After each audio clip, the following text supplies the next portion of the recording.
Bonjour à toutes et à tous, bienvenue pour ce Labimo en direct de La Dépêche du Midi, le siège qui est installé à Toulouse.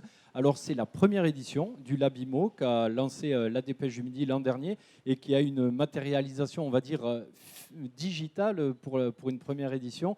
On souhaitait vous réunir tous, mais malheureusement, évidemment, la crise sanitaire nous en a empêchés. Donc on a basculé sur le digital et apparemment vous avez répondu fortement à notre invitation parce que vous êtes plus de 130 inscrits ce matin à nous suivre respectivement derrière vos écrans, qu'ils soient mobiles ou derrière vos ordinateurs. Alors le Labimo, c'est quoi? C'est un lieu de rencontre autour duquel on partage les sujets de l'immobilier, on réunit les professionnels de l'acte de construire, des élus, mais aussi des riverains, des habitants, puisque l'idée c'est de réfléchir ensemble sur la façon de bâtir la ville de demain.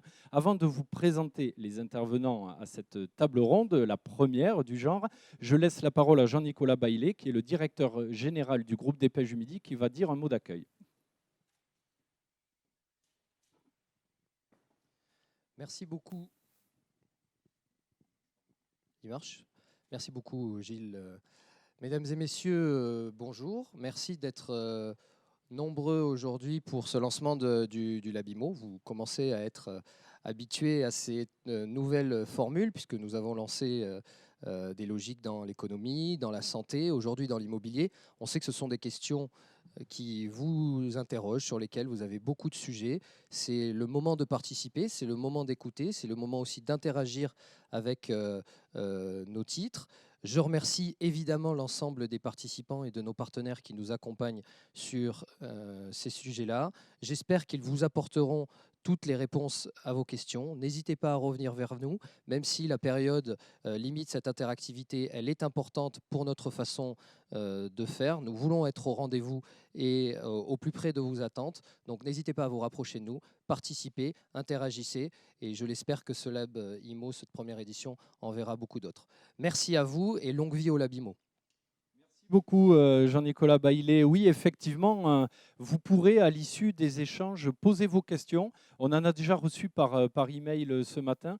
Vous avez un petit onglet chat message, donc vous n'hésitez pas et on en prendra une sélection à l'issue des échanges de cette table ronde. Alors, pourquoi cette table ronde aujourd'hui? Alors, vous savez, la construction, comme les autres secteurs de l'économie, a dû subir la crise sanitaire, avec des chantiers à l'arrêt. En tout cas, les premières semaines du confinement, la production a pu reprendre progressivement avec des protocoles sanitaires qui ont été déployés sur les chantiers, non sans mal, mais bon, on y est arrivé. Mais l'an dernier, 376 700 logements ont été mis en chantier. C'est un recul de 6%, 6,9% exactement, selon le ministère de la Transition écologique. Donc évidemment, un secteur qui est affecté. En 2020, les promoteurs ont vendu 25% de logements en moins, forcément parce que les clients ne pouvaient pas accéder aux espaces de vente, avaient un peu du mal à se projeter. En chiffre absolu, c'est 73 500 logements neufs de moins qui se sont vendus en France. Donc le recul de la construction est réel. On va essayer d'en parler, de voir un petit peu comment les promoteurs, les professionnels de l'immobilier peuvent surpasser cette crise. Et on va essayer surtout de se projeter sur la ville de demain, parce que vous savez, l'immobilier, c'est la maîtrise du temps long, hein, puisque entre un projet, un dépôt de permis, une construction, une livraison à un client final, il s'écoule plusieurs années. Donc pour en parler autour de nous, alors Annette Léniaud, qui est l'adjointe à l'urbanisme de la mairie de Toulouse, vice-présidente de Toulouse Métropole en charge de l'urbanisme, et arrive actuellement de Plaisance-du-Touche, donc elle va nous rejoindre en cours de route, mais on l'attend avec impatience. Jacques Auberti, qui est également avec nous, vous êtes le maire d'Aigues-Vives, mais président également du SICOVAL, qui est la communauté d'agglomération du sud-est toulousain, donc très important. Jacques Rubio, vous êtes le directeur des régions de Kaufmann Broad, mais vous êtes un Toulousain bien connu. Cyril Gasparotto, directeur général d'Eclis Promotion, vous nous livrerez aussi votre vision du marché. Aux côtés de Jean-Baptiste Gueux, vous êtes le directeur général de Promo Midi. Alors peut-être un premier mot pour ouvrir les débats, Jacques Auberti, puisque l'élu, c'est vous qui avez la main haute sur, on va dire, l'aménagement de nos territoires, puisque c'est vous qui délivrez les permis de construire. Alors, est-ce que la crise Covid a changé la façon dont le SICOVAL, les élus du sud-est toulousain abordent la question urbaine et du logement, de la construction? Alors d'abord, merci de votre invitation. Merci à la Dépêche de l'organisation de cette matinée. Bonjour à toutes et à tous. À votre question, je répondrai tout simplement, bien sûr, oui. Oui. La crise a changé le regard qu'ont les élus sur l'aménagement du territoire. Ils ont reçu un message à la fois de leurs concitoyens, mais aussi des chefs d'entreprise. La crise, en fait, petit à petit, nous a amené à concevoir différemment nos grands cycles de vie, hein, avec un travail abordé d'une façon différente. Et donc, forcément, le fait d'habiter ou le fait de travailler ont énormément évolué en l'espace de quelques mois. Et donc les élus sont tout à fait attentifs à ces évolutions de la société extrêmement rapides pour effectuer des analyses et donc voir quelles seront effectivement les mesures à prendre pour demain. Vous me disiez, quand on préparait ce rendez-vous, il y a une analyse à chaud, effectivement, voilà, il y a une attente, et vous allez nous en dire quelques mots, et puis les professionnels aussi de la construction, vous nous direz ce que vous demandent vos clients, de quoi ils ont besoin. Une analyse à chaud, mais qui doit être confortée, vous me disiez, par une analyse à froid, c'est-à-dire il faut prendre le temps. Je disais, l'immobilier, c'est le temps long, on ne va pas se précipiter dans des nouvelles tendances. Alors oui, et en même temps, il faut participer pleinement à la relance. Et nous savons combien tout un chacun attend un bond économique pour notre pays. Pour autant, nous savons que nos concitoyens ont passé beaucoup plus de temps chez eux, ont imaginé la vie différemment, la cohabitation avec les enfants, quelquefois difficile, mais surtout le fait de pouvoir identifier des espaces de travail à la maison. Ça, c'est un premier point. Et les chefs d'entreprise nous signalent finalement que les mètres carrés qu'ils avaient tenus normalement à disposition de leurs salariés, pour autant, restent vacants et ils imaginent que demain, sans doute, en auront-ils besoin d'un petit peu moins. En tout cas, qu'ils aborderont différemment la construction des locaux, de leurs entreprises, peut-être plus performant d'un point de vue énergétique, plus agréable, mais pour autant peut-être moins spacieux en quelque sorte. Voilà, donc voilà les premiers enseignements à chaud, mais je crois que, vous savez, nous remarquons qu'aujourd'hui, il y a le rêve d'habiter, le rêve de travailler, mais la réalité est quand même relativement différente. Et cette analyse-là mérite d'être sans doute affinée en quelque sorte, approfondie, de façon à s'inscrire ensuite dans la durée. Très bien. Alors, on va se tourner vers ceux qui sont en contact avec le marché, les constructeurs. Alors, Jacques Rubio, vous êtes le directeur des régions de Kaufmann Broad. Est-ce que depuis la crise sanitaire, les clients qui poussent la porte de vos agences, de vos bulles de vente, ont des demandes différentes? Oui, bonjour à tous et merci pour cette organisation également du groupe La Dépêche du Midi. Il y a une vision différente, mais chez Kaufmann Broad, ça fait plusieurs années que nous avons une équipe sur la recherche RSE, écologique, moins de carbone, parce que les lois étaient là et elles arrivent. La pandémie accélère, a une vision un peu différente. Pour reprendre ce que disait notre cher président sur les bureaux, on est un des acteurs principaux au niveau national. Il y a une demande des bureaux qui est de l'ordre par rapport au télétravail, avec 1 ou 2 jours de télétravail par semaine, qui est de l'ordre de 20% de surface en moins. Mais quand nous discutons avec les loueurs ou les utilisateurs directement qui achètent des bureaux, ils demandent des surfaces plus grandes au niveau de chaque poste de travail. C'est-à-dire que le ratio de la personne au mètre carré est plus important. Donc ça veut dire que ces 20% peut-être vont se réduire. Globalement, pour nous, par rapport à plusieurs études que nous faisons à l'heure actuelle au niveau national, ça fait moins de 10% de bureaux qui auraient à moins de surface par rapport à ce qui vient de se passer. Est-ce que pour vous, c'est un changement fondamental du marché de l'immobilier de bureau ou pas? L'approche de l'aménagement n'est pas la même. Elle commençait déjà un peu dans ce sens, mais elle s'est accentuée et l'espace ramené du ratio de la personne est plus important, qui n'était pas le cas avant, où avant on poussait par rapport au prix des mètres carrés suivant les villes, entre Toulouse et Paris, on voit les écarts, mais d'utiliser le moins possible de mètres carrés. Donc effectivement, c'est le cas. Mais ce n'est pas énorme, c'est l'approche. Et par contre, dans la conception, là, c'est accéléré dans la conception au niveau de la climatisation, du renouvellement de l'air, de cette approche par rapport à la pandémie qui est différente et qui, par contre, a retardé plusieurs projets. Notamment sur la métropole de Toulouse, il y a plusieurs projets de bureaux, et c'est partout en France, qui automatiquement sont retardés.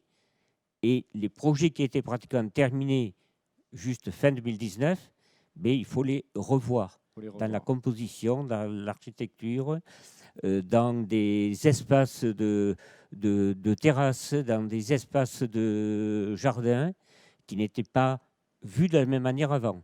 Cette partie-là change très rapidement et qui n'existait très peu avant. Très peu avant. Alors Jean-Baptiste Gueux, vous êtes le directeur général de Promo Midi. Alors Promo Midi, pour fixer les idées, c'est une filiale de la Caisse d'épargne Midi-Pyrénées. Et vous faites notamment, vous construisez du logement collectif, des immeubles, on va dire, des appartements, mais aussi des maisons. Donc vous avez très tôt proposé ce que demandent aujourd'hui voilà, les candidats à l'accession à la propriété, c'est-à-dire un jardin, un petit jardin ou alors une terrasse.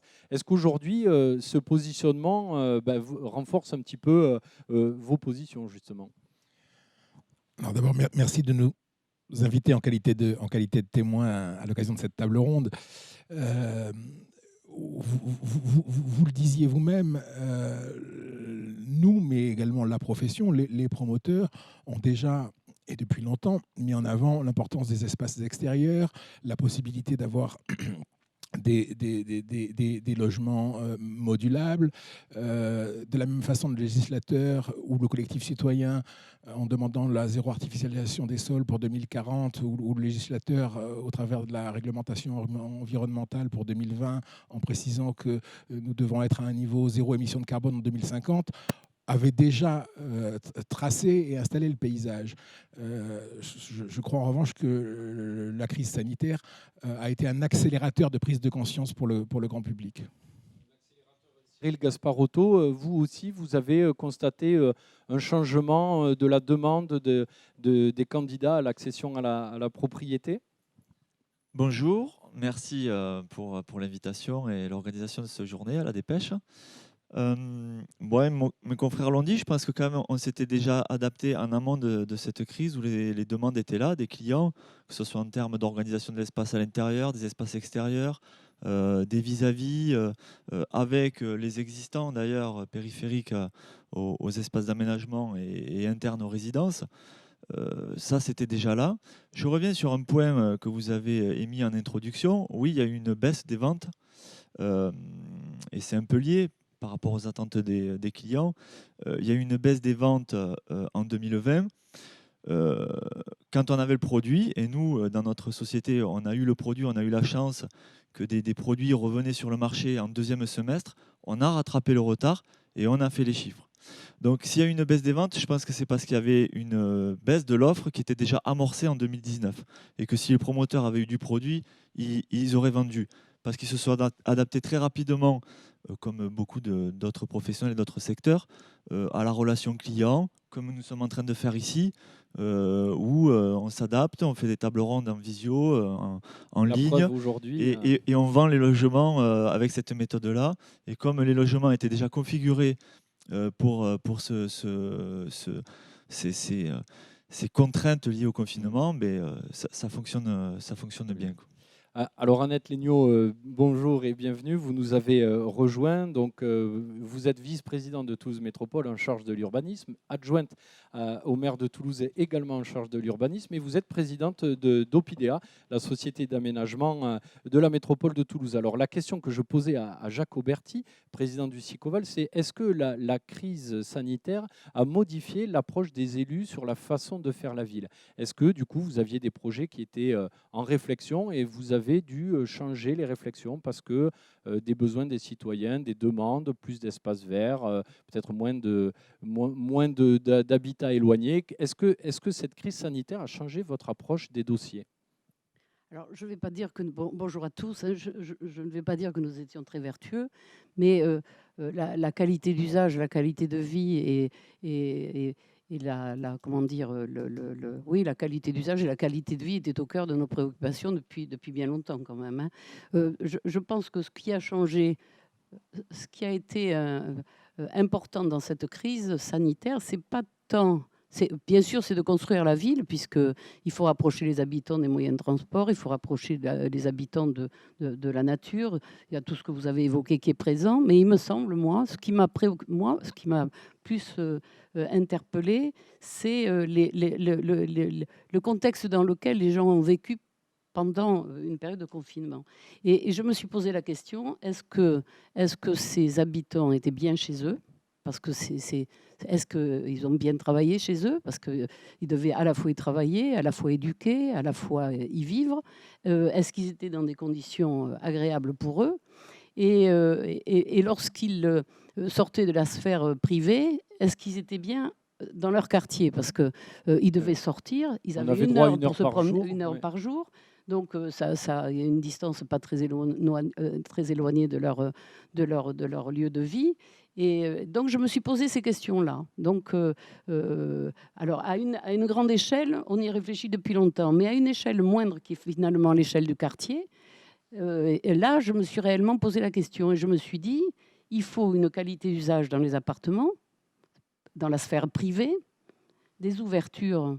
On n'imagine pas l'importance, alors je me tourne vers les promoteurs, mais on n'imagine pas l'importance d'une fenêtre. C'est un espace de liberté. C'est là, quand on est confiné dans un appartement, la fenêtre, c'était l'espace un peu de liberté pour voir plus loin. Si la fenêtre est petite, c'est pas la même chose. S'il y a un balcon, c'est différent. S'il y a un balcon sur lequel on peut vraiment sortir pour s'aérer, c'est encore autre chose. Donc, dans la sphère privée, comment on fait en sorte que les gens y soient bien? Je ne doute pas un instant que ce soit la préoccupation de ces messieurs, mais il faut vraiment que la qualité d'usage y soit. Des appartements ventilés. Donc, ventiler, ça veut dire double orientation. C'est compliqué parce que ça suppose une forme urbaine un peu différente. Donc, il faut de la réflexion. Il y a la sphère collective, on n'en parle pas, mais le hall d'accueil. Le hall d'accueil d'une résidence, c'est important. C'est le moment où on croise des gens. C'est le moment où on rencontre son voisin. Le couloir, qui est en général sombre, peut ventiler. C'est important aussi. C'est là que des virus peuvent être transmis. Et la sphère finalement, la sphère collective toujours, c'est l'espace, c'est les jardins autour de la résidence. Donc, nous, on préconise dans notre document d'urbanisme de la pleine terre. C'est pas un hasard. Pourquoi de la pleine terre? C'est parce qu'on veut des arbres. Donc, il faut privilégier un espace de nature où les enfants, finalement, peuvent aller jouer au ballon. Et puis, il y a la sphère publique, c'est le quartier. Et là, c'est la responsabilité de la collectivité, faire en sorte que dans tous les quartiers, il y ait un espace de verdure. Ça semble simple, mais ce n'est pas le cas partout. Donc, et ça a changé, parce que la notion de quartier, je ne dis pas qu'on ne s'en préoccupait pas, bien évidemment, mais c'est devenu vraiment essentiel, et faire en sorte que dorénavant, dans tous les quartiers, il puisse y avoir un espace de nature collective. C'est très, très important. Dans les quartiers que vous allez aménager, Voilà. Jean-Luc Moudin, le maire de Toulouse, a donné un virage vert, Toulouse plus verte. Oui. Le mandat a commencé sur cette thématique. Ça va être une de vos lignes forces? Voilà, alors la nature, alors là je mets un petit bémol à ce que vous dites, c'est pas nouveau, parce que rappelez-vous, je crois que c'était en 2017, Jean-Luc Moudin qui a accueilli largement, comme il le faisait à cette époque-là, parce qu'on pouvait le faire pour les vœux, et c'était je vous souhaite une année plus verte, voilà. Donc c'était une autre époque, on peut dire, c'était avant. Donc, et pourtant c'était une préoccupation, mais c'est vrai que cette préoccupation, elle a été confortée et confirmée. On avait fait notre projet urbain qui était Toulouse ville verte, ville rose. Donc c'est pas nouveau, parce qu'on a eu une réflexion globale sur la ville depuis 2014 qui nous a permis d'identifier des enjeux qui étaient très importants, dont les trams vertes et bleues, la nature en ville, enfin toutes ces choses-là. Mais ça a accentué, puisqu'on parle de plantation de 100 000 arbres, les forêts urbaines, la nature en ville. Moi, dans les documents d'urbanisme, on préserve les sacro-saints cœurs d'îlots. Donc les promoteurs le savent bien. On ne construit plus comme avant, on ne fait plus un immeuble hanté sur une parcelle. la branche du thé disparaît, parce qu'on sacralise en fait les cœurs d'îlots. Je trouve que c'est essentiel pour la qualité de vie des habitants et la qualité de vie de l'ensemble, parce que ça participe avec la pleine terre et les arbres de la baisse des îlots de chaleur. Donc Alors, ça crée des îlots de fraîcheur. Des îlots de fraîcheur pour les étés qui sont de plus en plus chauds, malheureusement, notamment dans notre région. Alors, on va s'intéresser à la pression démographique pour savoir si la crise sanitaire va altérer ce mouvement démographique qui était très positif pour, on va dire, l'aire urbaine toulousaine. On accueillait entre 12 000 et 15 000 nouveaux habitants par an, sachant que la moitié de ce solde, c'était le territoire qui le produisait, c'est-à-dire les familles qui font des enfants, la natalité. L'autre moitié, c'était des personnes qui venaient des autres régions, notamment pour travailler dans l'aéronautique. Donc, Jacques Auberti, est-ce que vous pensez que cette pression démographique qui a aussi imposé aux élus, aux collectivités de bâtir pour pouvoir loger de manière convenable les nouveaux habitants, est-ce que cette pression, selon vous, va se poursuivre ou se ralentir ? Alors, donc la crise a été effectivement aussi un accélérateur d'envie. Nous avons sans doute sur le territoire du Sicoval jamais autant reçu de demandes de venir habiter chez nous, compte tenu de l'image aussi que le territoire renvoie. C'est un peu semi-rural. Semi-rural, lorsque Annette effectivement parle de quartier, pour nous parlons de lotissement, le vert existe déjà, et compte tenu effectivement de l'image que nous renvoyons, nous pouvons imaginer aussi que bon nombre de citoyens qui ont habité pendant le confinement dans des appartements aient eu envie à un moment de revenir un petit peu à la campagne, si tant est qu'on renvoie ce message de ruralité sur notre territoire. Pour autant, nous avons aujourd'hui un certain nombre d'injonctions contradictoires. Alors, effectivement, beaucoup de projets politiques avaient prévalu dans le fait de verdir la ville, de la rendre beaucoup plus économe en énergie. Mais nous avons vécu aussi, pendant cette crise, une élection.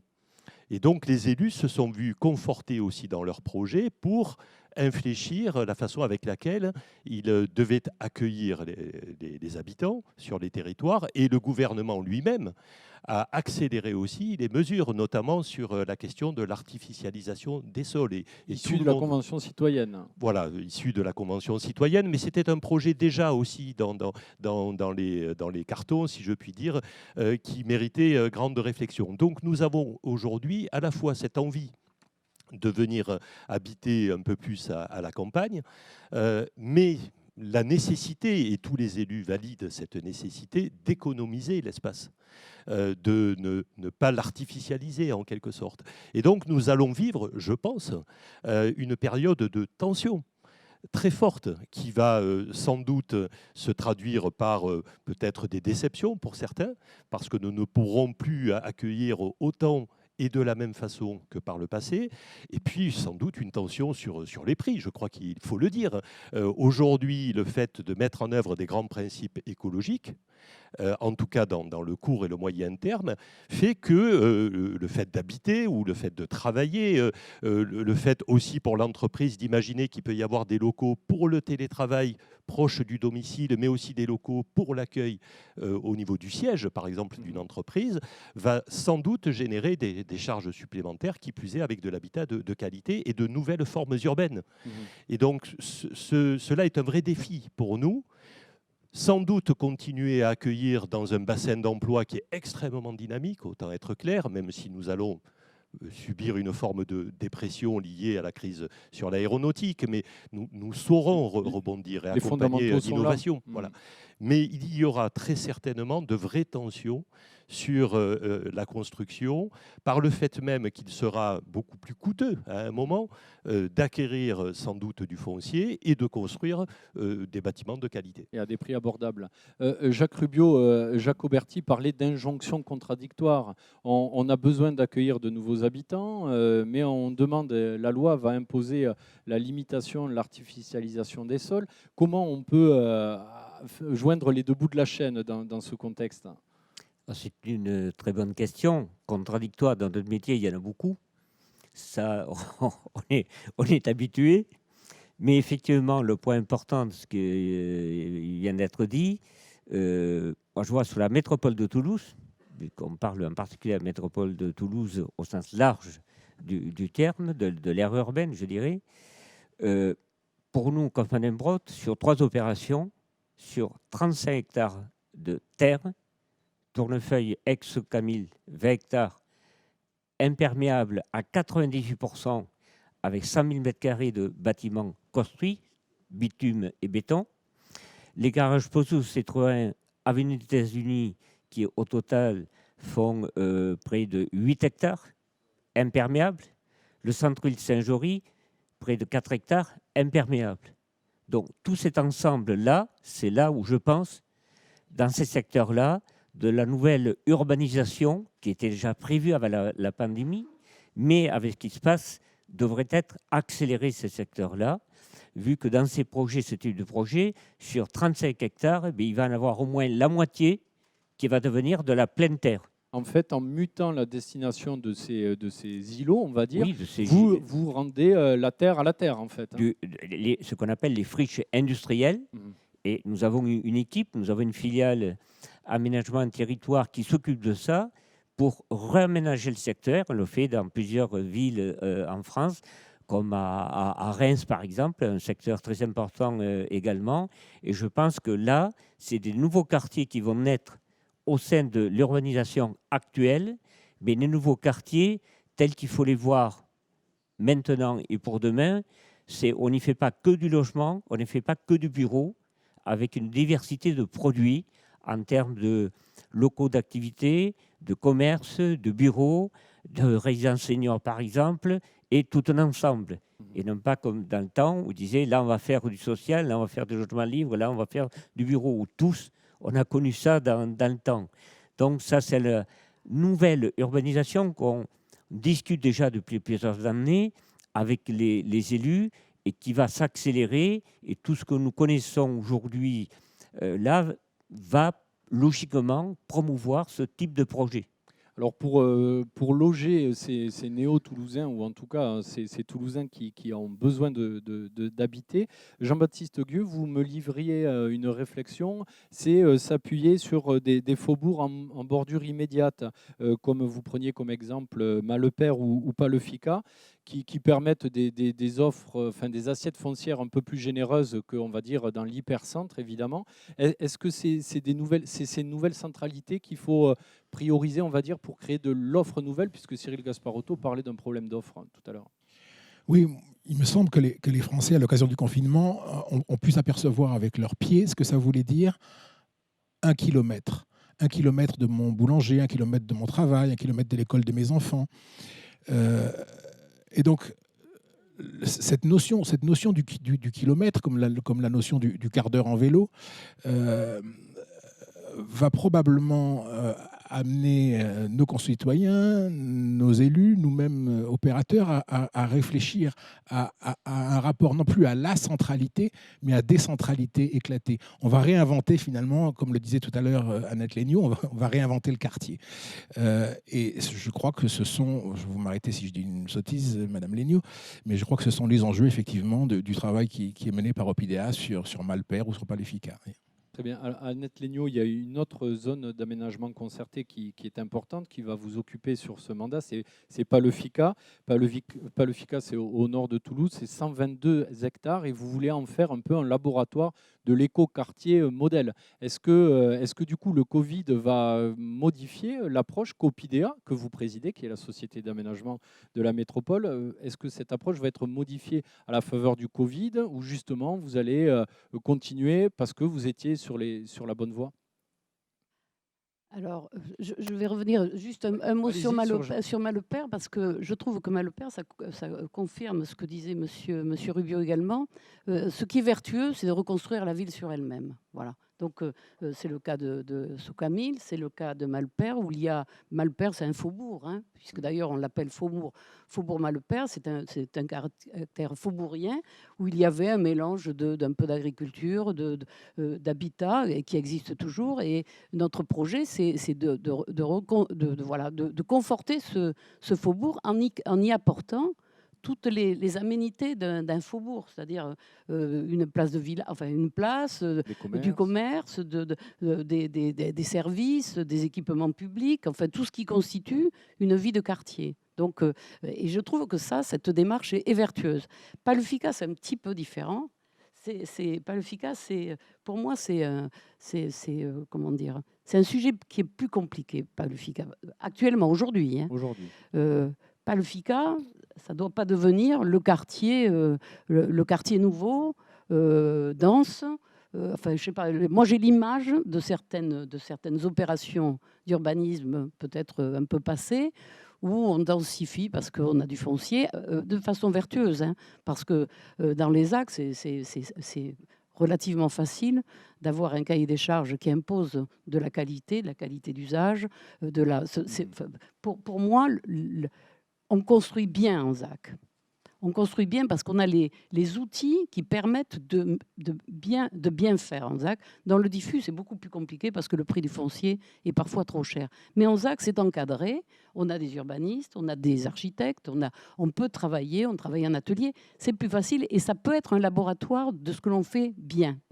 Et c'est dans ce cadre-là que Palefika... il faut faire attention à ce que l'on fait à Palefika. Actuellement, il n'y a rien à Palefika. Les gens qui habitent le Palefika, ils sont à la campagne.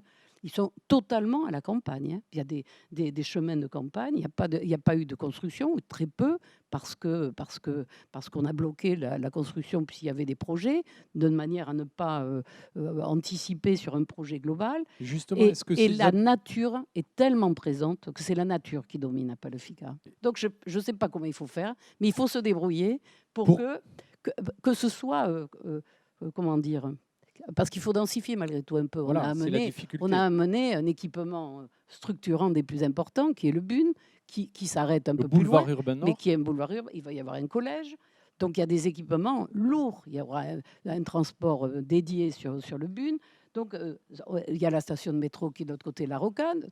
C'est un quartier qui est excessivement bien situé et favorable à la densification. Mais alors comment on fait Parce que quand on est élu, parce que évidemment il faut densifier pour loger, mais il y a ceux qui habitent déjà sur place disent moi j'en veux pas. Avant la période électorale, avant les élections, alors c'est pas parce que c'est avant les élections, c'est uniquement parce que c'était avant le confinement. Je crois que c'est ça l'essentiel. On a eu des réunions de quartier avec les habitants, on les a accompagnés, ils ont travaillé avec nous. La dernière réunion que j'ai eue de concertation, elle était exceptionnelle parce que ils ont par plusieurs ateliers, alors c'était des gens, des habitants qui ne connaissaient pas hein, les sujets d'ailleurs, qui nous ont demandé formez-nous. Quand on parle de densité hectare, ça veut dire quoi 50 logements hectares, pour eux, ça ne parle pas. Physiquement, ça veut dire quoi? Donc, ils nous ont demandé de les acculturer. Je trouvais que c'était pertinent et que c'était surtout intelligent. Et ils ont fait des propositions. Et les propositions d'aménagement qu'ils ont faites, finalement, sur les grandes lignes, on était entièrement d'accord avec eux, sur les principes. Sauf que le confinement est passé par là. Nous les avons vus la semaine dernière, c'est plus du tout le même discours. Qu'est-ce qu'ils demandent aujourd'hui? Ils ne veulent plus rien. Ils ne veulent plus rien. Ils ne veulent plus rien. C'est-à-dire que, mais non, moi je comprends. Et ils nous disent, attendez, avec tout ce qui s'est passé, non, ils posent des questions qui sont légitimes, que vous avez posées, auxquelles on ne sait pas répondre finalement. C'est est-ce que l'attractivité toulousaine va être la même? Est-ce qu'on va créer des emplois de la même façon? Est-ce qu'on va accueillir autant de population? Est-ce qu'on a besoin de construire autant? Donc ça, c'est une question qui est légitime, que tout le monde s'est posée. Pour l'instant, on n'a aucun indicateur qui nous dise que ça faiblit et qu'il faut tout arrêter et tout réétudier. Donc pour l'instant, on continue sur cette trajectoire-là. Bon, je ne sais pas si c'est le même cas partout, mais à un moment donné, on se posera peut-être la question, mais pour l'instant, on n'a pas d'éléments pour changer. Donc il faut toujours accueillir.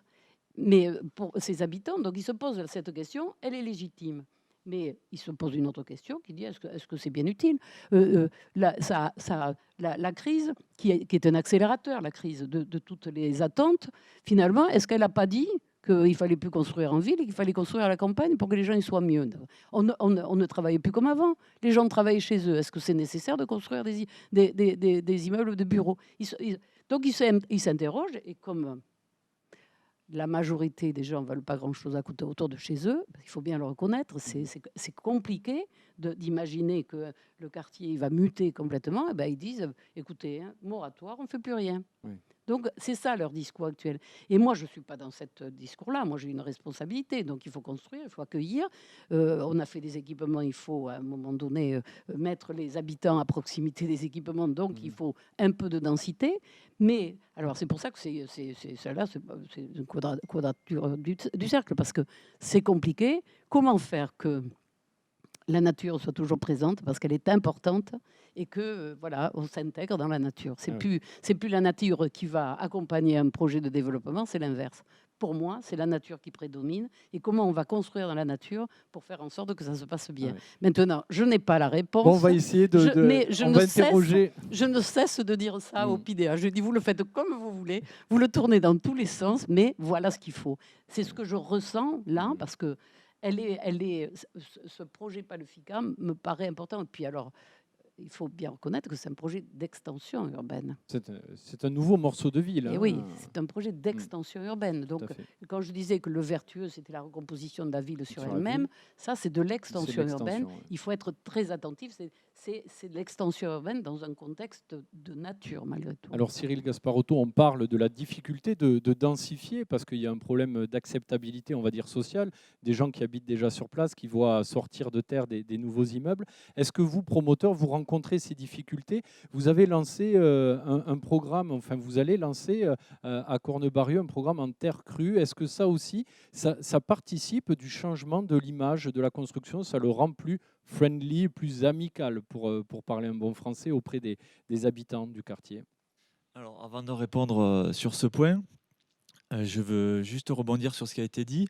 Je pense que la question de la ville, de faire la ville pour qu'on réussisse à accueillir des nouvelles populations qui sont là parce que les métropoles sont attractives et c'est encore elles qui créent l'emploi.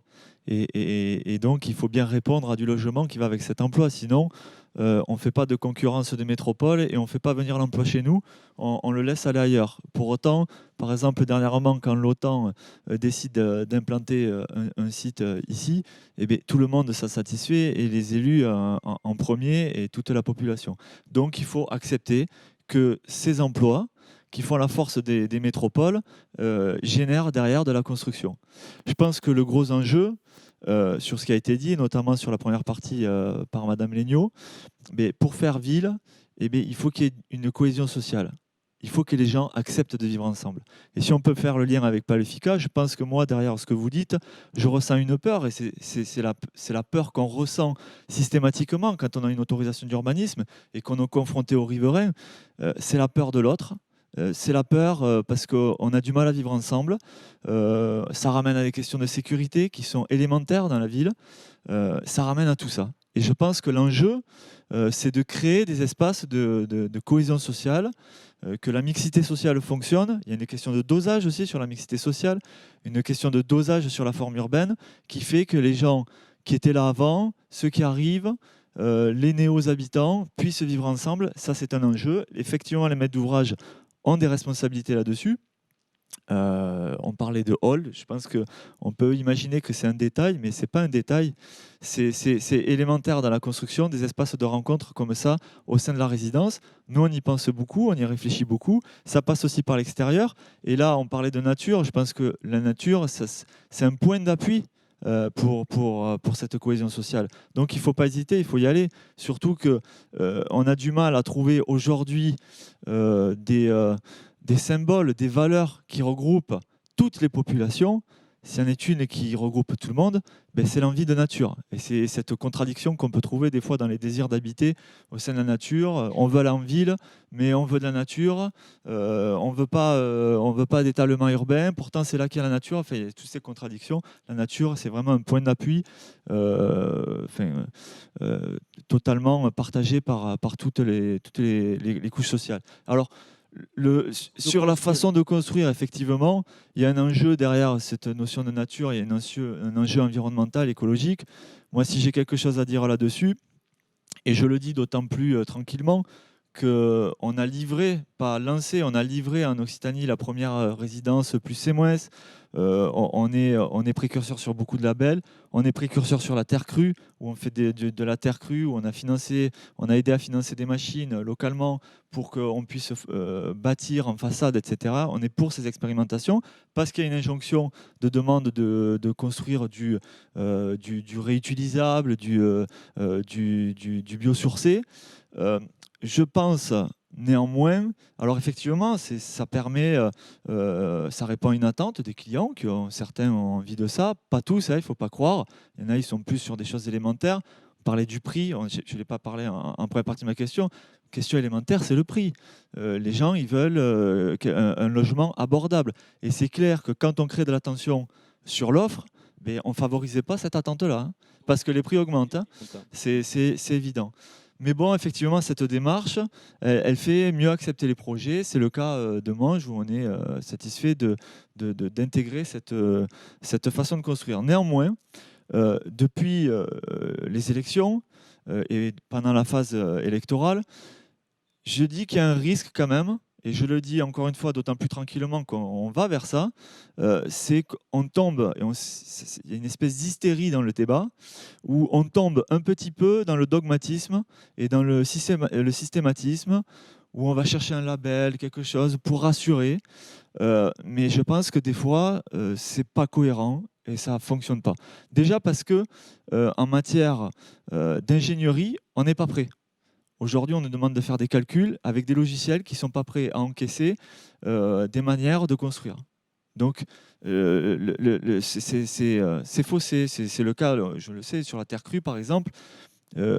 Quand on regarde thermiquement comment les calculs se passent, en fait, on s'aperçoit que sur le calcul du E plus C-, les logiciels ne sont pas prêts et les gabarits ne sont pas bien posés. Mais c'est bien de le faire, il faut le faire. Ouais, c'est une phase d'apprentissage, il faut le faire. Je dis juste attention au dogmatisme sur ça, qui fait prendre des positions où on se retrouve dans des confrontations des fois très très particulières et non productives, quoi. Alors, Jean-Baptiste Guieux, Cyril Gasparotto a parlé de logement abordable, parce que je crois que vous, promoteurs, c'est vrai, ce que vos clients regardent en premier, c'est certainement l'emplacement, puis ensuite le prix. Est-ce qu'aujourd'hui, on voit le ralentissement de l'offre, hein, on voit des permis de construire qui sont pas délivrés. La ministre du Logement a donné un peu un satisfecit quand elle est venue à Toulouse il y a une quinzaine de jours, dire à Toulouse ça se passe bien, mais il y a plein de villes en France où c'est compliqué d'avoir des permis de construire. Est-ce que du coup, la raréfaction de cette offre de logement va mécaniquement imposer une hausse des prix? Quel regard vous portez là-dessus? Alors, effectivement, c'est le danger qui pourrait nous menacer. Et je crois que dans ce qui fait le métier de portefeuille, de promoteur, il y a aussi la capacité à gérer un portefeuille foncier. C'est-à-dire que tous les dossiers n'ont pas la même maturité au même moment.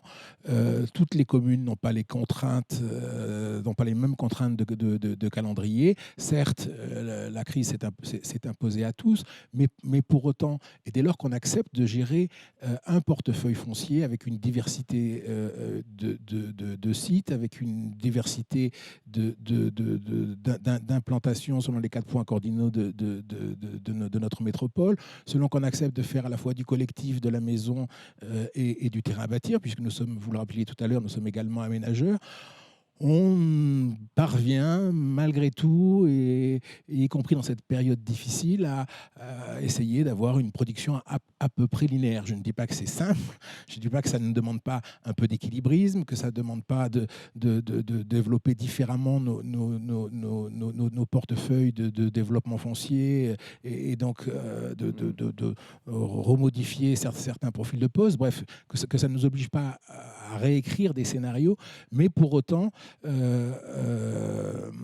dès lors qu'on s'astreint à ne pas être trop monoproduit, on sait garder le compas ouvert. Et sur les prix, est-ce que vous pensez que les prix, inéluctablement, quand on réduit l'offre, les prix montent? Est-ce que vous le constatez sur les produits qui vont sortir peut-être cette année ou l'année prochaine? Alors évidemment, c'est une grande loi de l'économie libérale. Effectivement, quand on réduit l'offre, les prix montent. Mais quand on est un promoteur, on essaye aussi de marcher sur nos deux jambes. Oui, on va chercher des adresses et parfois des adresses de prestige sur du terrain en diffus. On sait qu'on va être sur une offre chère techniquement, chère en foncier, mais quand on sait marcher sur deux jambes, on va également travailler main dans la main avec la collectivité locale pour travailler en ZAC. Jacques Rubio, sur cette question des prix, est-ce que voilà, cette offre plus rare, ça va faire monter les prix? Mais comme tout produit, quand il y a la demande et manque d'offres, les prix ont tendance à monter. Sauf qu'il ne faut pas oublier le pouvoir d'achat. Le pouvoir d'achat, depuis 15 ans, est pratiquement étal en dehors de l'inflation. Et dans l'immobilier en général, que ce soit le tertiaire ou le logement, on a tous les ans des contraintes complémentaires et qui fait monter les coûts de travaux, vu qu'en 15 ans, le coût de travaux a augmenté de l'ordre de 50%. Quand il y a un manque d'offres et donc manque de permis de construire, manque de zones urbanisées, mais les terrains augmentent. Parce que celui qui arrive à vendre et qui arrive à obtenir un permis de construire, il va en demander plus cher que l'autre qui est plus loin et qui sait qu'il ne pourra pas avoir de permis de construire. C'est l'offre et la demande. Et par rapport à l'étalement urbain, j'y reviens dessus, je pense qu'à un moment donné, on a trop fait de l'étalement urbain qui a donné l'explosion de la voiture, où maintenant tout le monde dit il faut avoir moins de voitures. Mais pour avoir moins de voitures, il faut impérativement construire où il y a des transports en commun. Si on recommence à construire à l'extérieur des villes et loin des villes, où il n'y a pas de transport en commun, et on le voit dans la métropole ici, les gens, quand ils sont arrivés pour habiter à 20, 30 km, ça va 2 ans, 3 ans, 4 ans, 5 ans, et ensuite les gens veulent revenir vers la ville centre. Vers la ville. Parce qu'il y a un coût. S'il y a 4 personnes qui travaillent, il y a 4 voitures. Alors, justement, Annette Léniaud, on va parler de la 3e ligne de métro, puisque c'est le projet phare. Est-ce qu'une ligne de métro, un axe structurant de transport comme le métro, ça permet aussi de commencer à urbaniser, on va dire, autour de cette épine dorsale? Est-ce que ça rend urbanisable, densifiable certains nouveaux quartiers qui ne l'étaient pas avant, parce qu'il n'y avait pas d'offre de transport? Bien sûr, notre principe de base, mais je crois que c'est le principe de base de tous les élus, c'est de faire en sorte que les constructions soient à proximité d'équipements structurants. Alors, ça peut être une ligne de transport en commun aussi structurante qu'une 3e ligne de métro, mais ça peut être un linéo. Mais ce n'est pas suffisant. Il faut aussi des aménités, on l'a dit tout à l'heure, des services, des équipements publics, je pense aux écoles, toutes sortes d'équipements publics. Donc, mais c'est évident que la 3e ligne de métro, à partir du moment où elle se construit, il faut réfléchir à comment on va densifier autour, parce que c'est vraiment, là, 25 stations de métro, c'est pas rien quand même. Donc à un moment donné, si on ne construit pas à proximité de la ligne de métro, là, plus personne ne comprendrait notre doctrine, puisque c'est le projet urbain. Donc pour cela, on ne construit pas, on ne va pas tout d'un coup décider qu'on densifie. C'est compliqué de faire ça aussi. C'est ce qu'on disait tout à l'heure. Et oui, et puis c'est compliqué parce que ça devient de l'urbanisme subi. Parce que les promoteurs, ils feront leur travail. Il n'y a aucun souci. Ils vont aller prospecter sur ce territoire privilégié pour acquérir du foncier, et ils ont raison. Sauf qu'ils vont acheter ce qu'ils pourront à l'occasion de vente par des particuliers.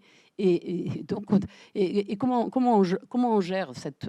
on ne la gère pas, on la subit. C'est un urbanisme qui devient un urbanisme subi. Donc, pour anticiper cela, on a réfléchi à un pacte urbain. Donc, le pacte urbain, c'est un document co-signé par les élus concernés et par l'autorité organisatrice des transports, donc TICO. Donc, le pacte urbain de la 3e ligne métro, ça va de la Beige, on va en parler, ouais, voilà, jusqu'à Colomiers. Donc, c'est trois élus, le maire de Toulouse, 3 collectivités, le maire de Toulouse, plus la métropole, bien sûr, mais le maire de Toulouse, le maire de la Beige, mais le Sicoval probablement, et la ville de Colomiers, qui vont signer un projet. C'est un projet de territoire, c'est un projet par comment on aménage finalement, alors dans les grandes mailles, dans les grandes orientations, le territoire pour tenir compte de la 3e ligne de métro. Et on peut dire, si on prend un peu de hauteur, que ce fuseau, je ne sais pas comment on peut l'appeler, un fuseau, Oui. ce territoire qui est autour de la 3e ligne de métro, bah, c'est un projet de développement urbain que nous devons organiser pour loger, et là, pour le coup, pour loger toute l'attractivité, pour l'accueil d'une partie, pas toute, mais d'une partie de l'attractivité toulousaine. Donc, ce pacte urbain est fait. Il a été signé, il a été validé par Tisséo. Il sera signé par les différentes collectivités. Je crois qu'il y a un conseil municipal vendredi. Nous parlerons du pacte urbain. Un conseil métropolitain le 1er avril. On parlera du pacte urbain. Donc, on délibérera sur le pacte urbain. Et à partir de ce projet d'aménagement, ben, c'est à nous, collectivités, donc pour ce qui me concerne la métropole, de réfléchir comment on va phaser tout ça, parce qu'on ne va pas tous azimuts développer, densifier, c'est pas possible, parce que il manque des équipements par-ci, des équipements par-là. Donc il faut croiser tout cela avec d'autres politiques publiques, de manière à identifier des territoires qui vont pouvoir sur lequel on va pouvoir densifier, on y pense déjà. Alors je regarde M. Rubio parce qu'il est concerné, donc par info aussi, parce qu'il avait anticipé. Donc, un coup d'avance. Non, mais c'était... Et puis c'est la recomposition, c'est la reconstruction. Oui. Et là, c'est vraiment de la reconstruction de la ville sur la ville. Alors Toulouse ne peut pas faire autrement que de construire en démolissant pour reconstruire. Ouais. Donc là, on est de ce point de vue, la densification à Toulouse est perçue comme une vertu. Alors peut-être pas par les habitants, ça c'est un autre sujet, mais collectivement, on peut dire que c'est plutôt vertueux. Donc, mais il faut l'organiser, c'est-à-dire on ne peut pas le faire de n'importe quelle façon. Alors, avant de passer aux questions que vont nous poser les internautes, certaines sont déjà arrivées. Jacques Auberti, la 3e ligne de métro va arriver sur le territoire du Sicoval. Vous avez aussi la connexion de la ligne B qui va arriver en amont. Aujourd'hui, comment, en tant qu'élu, vous préparez cette arrivée? Et est-ce que ce fameux pacte urbain dont parlait Annette Léniaud, comment ça va se traduire sur votre territoire?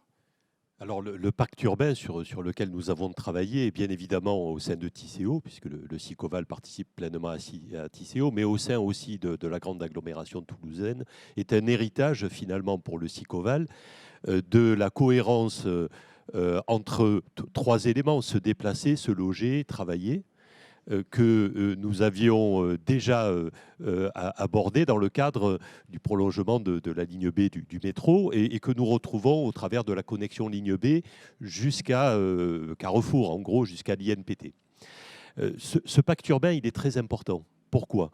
Parce qu'il permet aux élus d'imaginer l'aménagement du territoire de façon très équilibrée. Sur le territoire du Sicoval, ce sont plutôt les questions de développement économique, mais il y a sur la Beige Innova, ex-la Beige Innopole, aussi dans une tranche ultérieure, lorsque nous aurons le terminus à la Beige d'Acadène, de l'habitat. Donc il est très important aujourd'hui aussi, par rapport au modèle économique, financer un métro.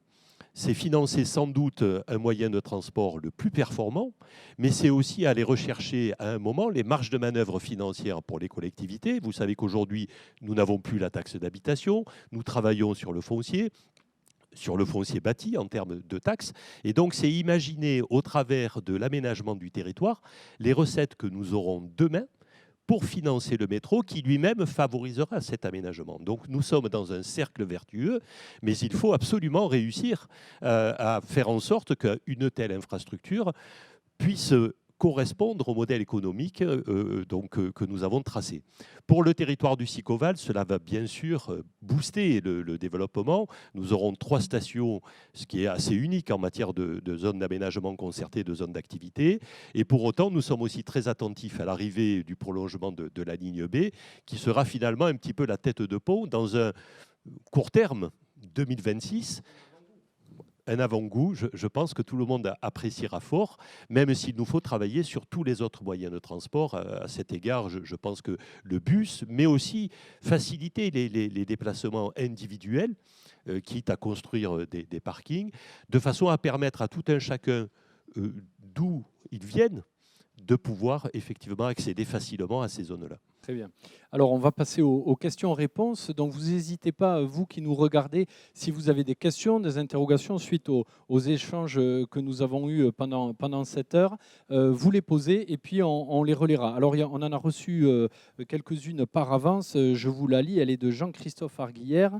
Bonjour, est-il envisagé par les collectivités de lancer des projets autour des folies, entre guillemets, tels que Montpellier a pu le faire avec succès? Et où en est le projet de la Tour Occitanie? Alors, les folies de Montpellier, je ne sais pas, est-ce que quelqu'un connaît ça? Non, mais enfin, il parle du passé.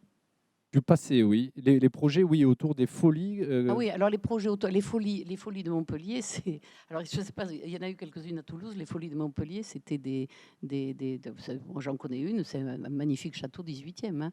Donc c'est autour. Et c'est vrai qu'il y a eu des projets autour de ces folies parce que c'était des propriétés exceptionnelles avec des parcs autour. Mais je ne sais pas si c'est. Je ne sais pas si c'est. Bon, on se renseignera. Les folies de Montpellier, c'est ça. Mais il y a eu des projets autour des folies de Montpellier. Hein. Je connais alors je saurais plus dire, je saurais plus le localiser, mais je connais une de ces folies où il y a un aménagement autour qui a été prévu. Il y a même un promoteur qui est à côté. Donc, bon, la deuxième question, où en est le projet de la Tour Occitanie? Alors, Annette Léniaud. Alors, le projet de la Tour, il attend le jugement d'un tribunal administratif. Parce qu'il y a un recours. Parce qu'il y a eu un recours contentieux, il y a eu des échanges de mémoire de la part des différents avocats. Je crois que les échanges ne sont pas clôturés, c'est-à-dire que le juge n'a pas dit stop, on arrête le jeu. Donc on peut espérer malgré tout, parce que ça fait un moment que les échanges se font, parce qu'il y a toujours une nouveauté, donc il y a une réponse. Enfin bon, et à un moment donné, le juge va dire bon, stop, l'audience, enfin le dossier est clôturé. Et à ce moment-là, il faut attendre le jugement qui peut prendre encore un certain temps. Donc voilà. Donc on pense que d'ici la fin de l'année, on aura. Je pense que ça sera clôturé, mais surtout qu'on aura un jugement. Alors voilà, Jean-Christophe Arguillère qui nous écoute, il dit les nouvelles folies, pas celles du 18e, comme la... les folies architecturales. Voilà. C'est pour ça que je vous posais la question, voilà. Est-ce que c'est ancien? Parce que voilà, il y a les folies, c'est plutôt, ouais. Parce qu'il y a l'arbre blanc. L'arbre blanc, ouais. Enfin... voilà, c'est pour ça, par analogie, il y a eu la même question sur la tour, quoi. C'était par analogie à ça. Oui, alors, pourquoi et pourquoi pas? Mais l'arbre blanc, moi, voilà, je ne suis pas forcément séduite par l'arbre blanc, mais bon, voilà, c'est un bel objet. Mais je vais vous dire, il y a, malgré tout, il y a des endroits où il peut y avoir un signal. C'était le cas de la tour, qui symbolisait, et pour lequel nous étions tous d'accord, mais qui symbolise la tour, ça symbolise un peu justement l'innovation, la qualité, la dynamique, c'était un symbole un peu de tout ce que voulait, de tout ce qu'était Toulouse Métropole à mes yeux. Mais il y a d'autres sites sur lesquels il pourrait y avoir, alors peut-être pas une folie, mais un geste ou un signal.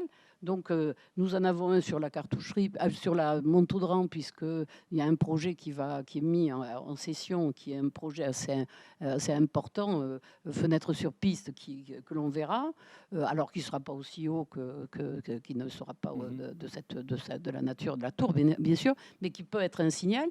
Et puis, nous avons identifié un terrain sur le. Alors, c'est pas quelque chose d'officiel, ça va pas sortir, il faut pas le prendre comme ça. C'est une idée, mais une idée que nous avons un peu partagée à côté de la station Airbus. Alors, je ne sais pas comment elle s'appelle exactement. Oui, Maga.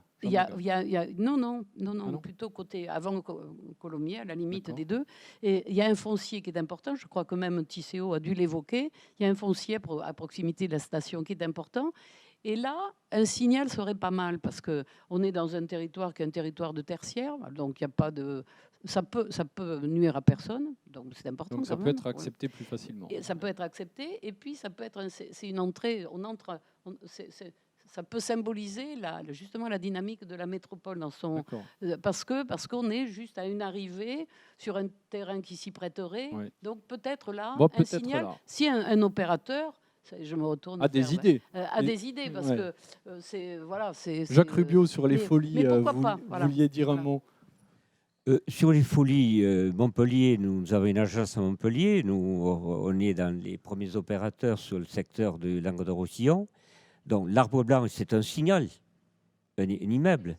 La grosse différence qu'il y a sur des villes comme Montpellier, Bordeaux depuis quelques années ou Lyon, il y a eu des très très grandes zones d'aménagement, mais on parle de 1000 hectares, voire plus de 1000 hectares, et donc avec des transports en commun prévus à la base et des futurs aménagements. Et comme à Montpellier, nous-mêmes, nous réalisons un projet à l'heure actuelle qu'on a gagné suite à un appel de concours, comme un émeraude, on est à des bâtiments en R+12. Ah oui. Bon, mais des R+6, 7, 8, 10, 12, à Montpellier, c'est assez régulier dans ces zones d'aménagement et il n'y a pas de recours des tiers. Eh oui. À la base, ce qui a été fait. Il y a un président de la République qui s'appelait François Hollande qui a dit « Mon objectif en début de mandat, c'est 500 000 logements par an ». On est né très loin et il y a quand même 2 millions d'habitants les dernières années qui sont arrivés en France.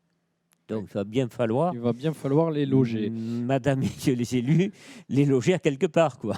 Et ils en sont bien conscients. Alors, une question qui nous vient du Cobati, de Philippe Grenier, qui est le président du Cobati, donc qui rassemble les professionnels de l'acte de construire. Est-il prévu de gouverner la ville autrement avec davantage de participation citoyenne? Comment impliquer les habitants dans la vie de leur quartier et de leur ville? C'est un petit peu tout ce que vous managez au quotidien, on va dire. Hein.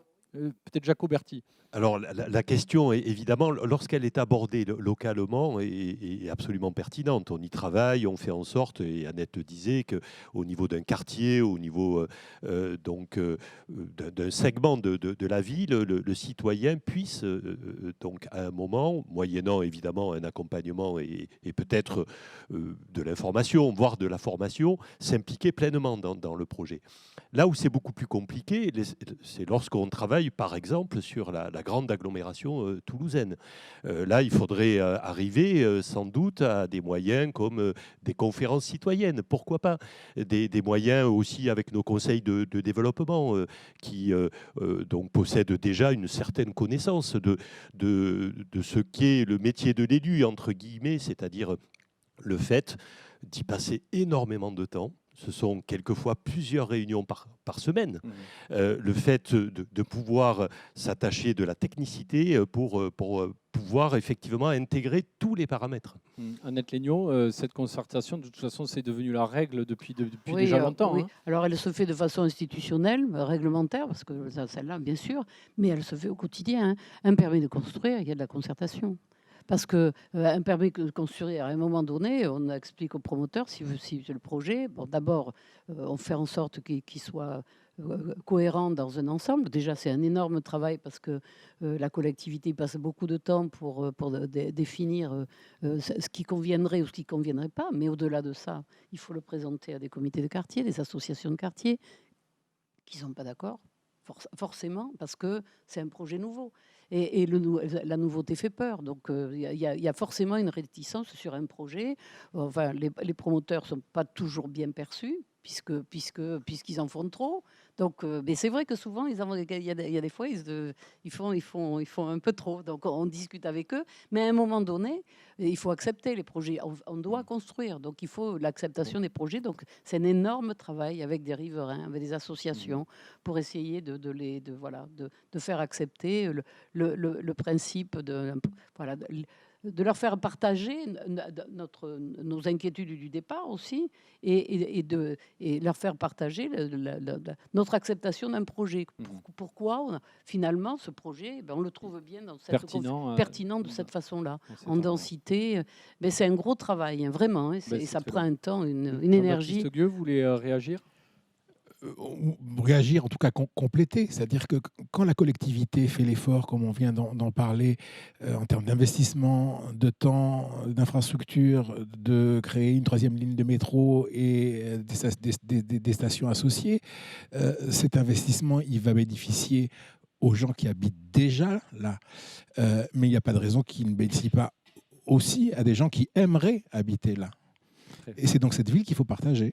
Alors, une question de Lionel Ramad. Pensez-vous que les possibles futures friches commerciales, avec l'accélération du e-commerce, donc ce monsieur parie sur une baisse des centres commerciaux, et les friches de bureaux, avec le développement du télétravail, seront peut-être les nouveaux quartiers de la ville de demain et permettront de limiter l'étalement urbain et de préserver la nature? Vous disiez, Jacques Rubio, construire la ville sur la ville. Vous preniez l'exemple de la Socamille à Tournefeuille, des concessions automobiles avenue des États-Unis. C'est possible, ça, que les centres commerciaux cèdent des mètres carrés, on va dire, au logement, par exemple? Alors, les centres commerciaux aujourd'hui, certains, oui. Mais il y a certains groupes qui vendent leurs bâtiments actuellement pour s'organiser et développer des commerces de quartier comme il y avait dans le temps. Comme on dit, l'épicier de quartier. Ça, on le voit de plus en plus. Et ça va s'accélérer. Mais cette question, c'est exactement ce que je disais au tout début. Les friches industrielles, Socamil, c'est des dépôts du groupe Leclerc, par exemple, 5000 m2 qui vont se transformer complètement sur 20 hectares. Donc ça, ce qui va se passer. Des bureaux, là, comme je disais au début, le nombre de mètres carrés de bureaux à construire ne va pas beaucoup baisser, de l'ordre de 10%. Toutes les études le démontrent. Par contre, il va y avoir des bureaux qui ont 20 ans ou 30 ans Qui vont devenir eux, obsolètes. vont muter automatiquement. Et dans certains cas, on le transforme effectivement en logement. Pourquoi pas? Alors, une question de Michel Aliaga. Quelle incidence aurait l'annulation du PLUIH sur les problématiques abordées aujourd'hui au cours de cette table ronde? Bon, alors, c'est pas encore acté. Est-ce que voilà, le PLUIH qui est en discussion, en débat, Annette Léniaud, ça peut changer la façon de construire la ville de demain, si vous deviez le modifier? Alors, non, parce que ce n'est pas mis en cause. Enfin, c'est difficile d'en parler parce que c'est vraiment un sujet compliqué. Très technique. C'est Ouais. très technique. Mais la remise en cause du PLUH n'est pas sur est en partie sur un problème de consommation d'espaces agricoles et forestiers. Mais c'est pas sur la consommation à venir.